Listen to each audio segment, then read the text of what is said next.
Hi, and welcome to Elementary Music with Donna. I am Donna Rhodenizer. I want to talk to you today about the song Swamp Friends. We have butterflies and dragonflies and fireflies. We have a frog. Let's see how those combination of creatures get along. And we also have a moose in the neighborhood. And as these creatures are sort of sharing their space, we find out that the flying creatures have to watch out for the sticky tongues of the frogs, and that the moose don't care because they have hairy fur, and so the frog tongues won't stick to them. So they're not worried about those frogs. I'll sing the song for you once, and then we'll talk about some things that can be done with this piece of music.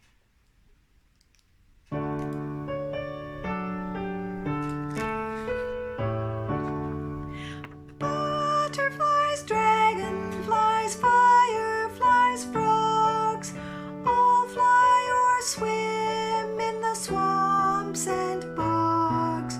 Creatures that fly must beware where they go. A sticky frog tongue may strike out from below.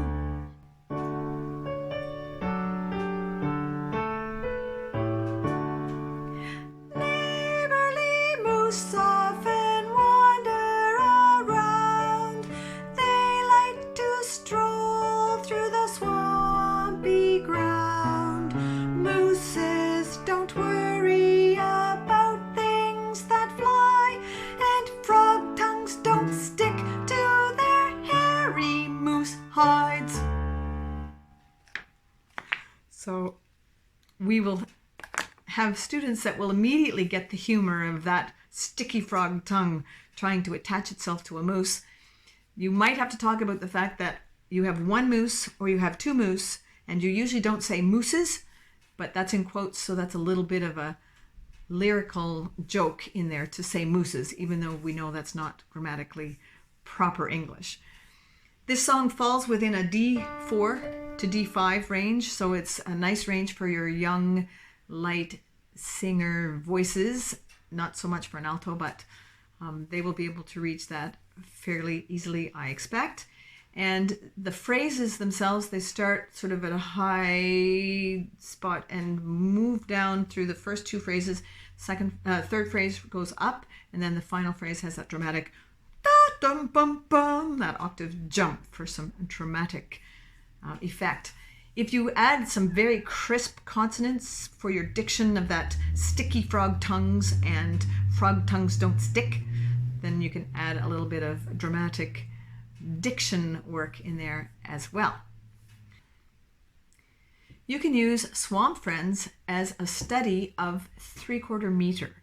So it's written in 3/4 time, and you can do some swaying to the music. You can step every beat one, which will give you that swaying feeling. So they go 1, 2, 3, 1, 2, 3, 1, 2, 3, 1, 2, 3.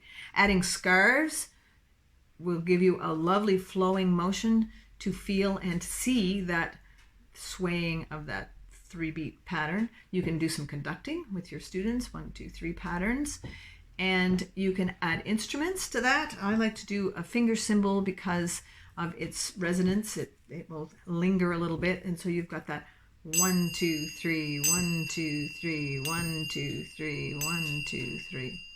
Now, I've come from the elementary music classroom where we often have a shortage of things in the music classroom. As you notice, I'm not using 2 finger cymbals. I've always used my finger cymbals with a triangle beater so that I have more triangles, more finger cymbals to go around in the classroom. I still don't give every student one because it's just too much sound. So we would do it once through and then pass to the next person. So you have a lovely delicate sound for your 3 beats as opposed to, freight train coming through with all your finger cymbals pounding away on beat 1. If you would have a student that finds that 3/4 time beat 1 stepping difficult, you can actually tap their shoulders as they're singing it or as somebody else is singing it so that they can feel that internally, but they don't have to generate it themselves. 3/4 time is a little bit tough sometimes for students if they don't figure skate or ballroom dance because they don't do just about anything in groups of 3. It's very much, marching and stepping and 1, 2, 1, 2, or 2, 4, or whatever they're doing. So 3 grouped beats are sometimes a little tough.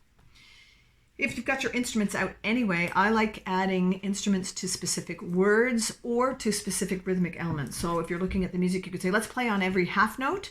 And so they have to follow along and know where they're going to play. Or if they're singing and or following along with the lyrics or the vocal score, you can play on all of the creatures that fly. And every time you sing a word about flying, so for instance, butterflies, dragonflies, fireflies, frogs.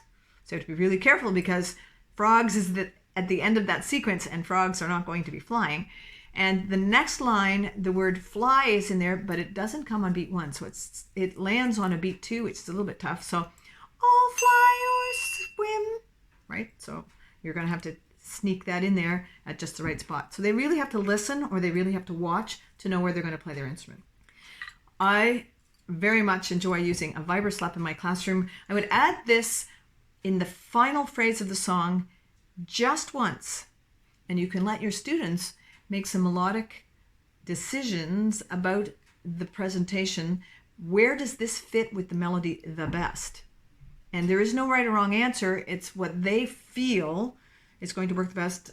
I might do sticky frog tongues may strike out from below and choose that highest note in the phrase. Or you might want to do it when it gets to the lowest note.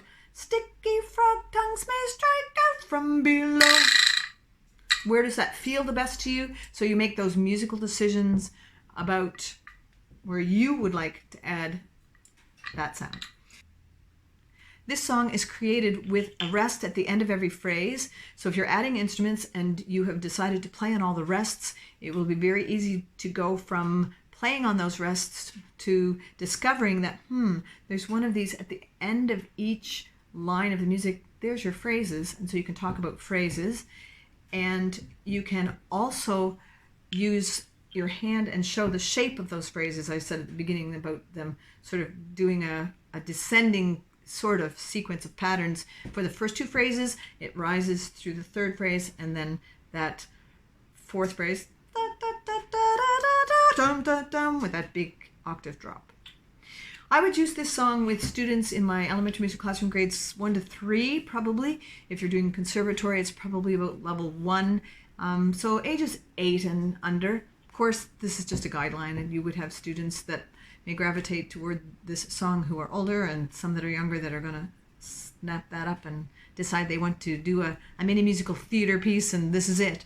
So this works really well as a vocal recital piece, as a song for grade 1 to 3 in simple assembly performance or concert performance.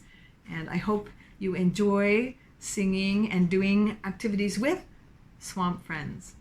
Wherever you are, whether you were in an elementary music classroom with vocal students in a studio or a homeschool situation, I hope you have a great day making music and make music a great part of your day.